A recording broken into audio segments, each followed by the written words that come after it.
Pelabuhan Internasional Kijing, Kalimantan Barat diproyeksikan menjadi kawasan pelabuhan terbesar di Kalimantan, bahkan akan menjadi salah satu dari 7 hub utama di Indonesia. Pembangunan berawal dari urgensi yang mendesak bahwa Pelabuhan Dwi Kora Pontianak sudah tidak mampu menampung lalu lintas kargo yang meningkat. Dangkalnya kedalaman kolam labuh kapal untuk bersandar diakibatkan oleh tingginya sedimentasi di muara sungai yang terus meningkat. Otomatis, pengerukan bukan solusi yang layak.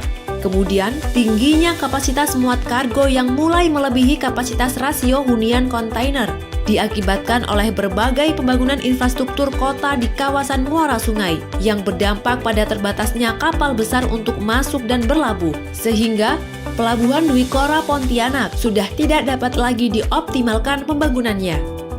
BUMN Info kali ini akan mengulas bagaimana proses pembangunan Pelabuhan Kijing dan seberapa penting keberadaannya bagi infrastruktur Indonesia.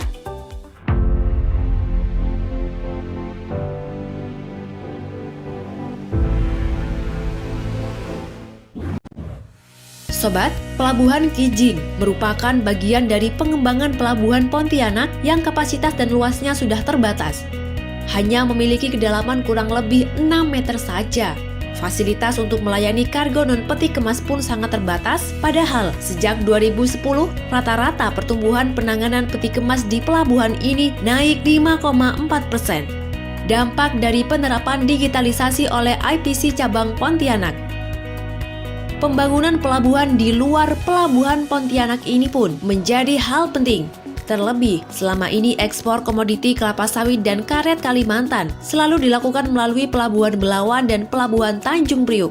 Tidak ada pelabuhan representatif atau pelabuhan besar untuk benar-benar menangani potensi sumber daya alam ini. Selain itu, Pelabuhan Kijing yang berada di Kecamatan Sungai Kunyit ini terletak pada jaringan jalan kolektor primer, yaitu jalan bebas hambatan, sehingga akan menghubungkan kota Pontianak, kota Singkawang, kota Sambas di pesisir barat, utara Provinsi Kalimantan Barat. Pembangunan Pelabuhan Kijing dilakukan secara bertahap, yakni darat dan laut. Pada tahap pertama, pembangunan meliputi lapangan penumpukan, gudang, tank farm, jalan, lapangan parkir, kantor pelabuhan, kantor instansi, dan jembatan timbang. Sedangkan pada tahap 2 yakni pengembangan 4 terminal dan kawasan ekonomi khusus, PT Pelabuhan Indonesia II Persero atau Pelindo II menunjuk PT Wijaya Karya Persero Tbk atau WIKA sebagai kontraktor pelaksana tahap pertama dengan nilai proyek 2,74 triliun. Didukung pula keterlibatan anak perusahaannya, yaitu Wika Beton pada suplai PCI Girder dan Wika Rekayasa Konstruksi pada instalasi MIP untuk proses finishing jembatan.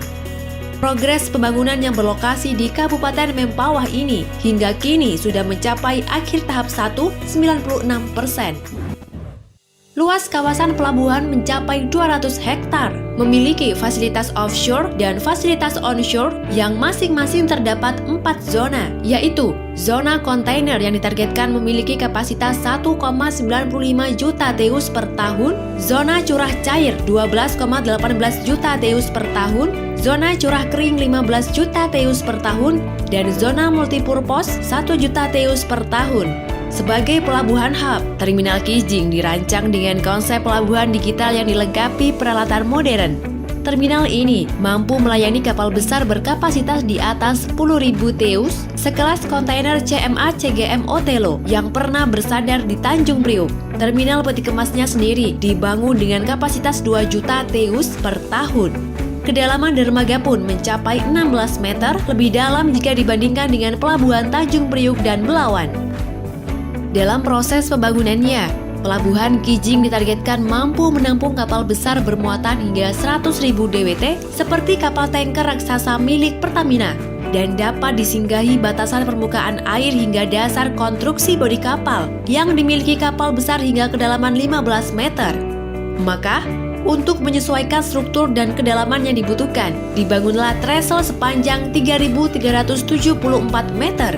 Trestle merupakan jembatan penghubung antara dermaga dengan area darat yang biasanya dimiliki oleh pelabuhan besar dengan dermaga yang berlokasi di tepi laut.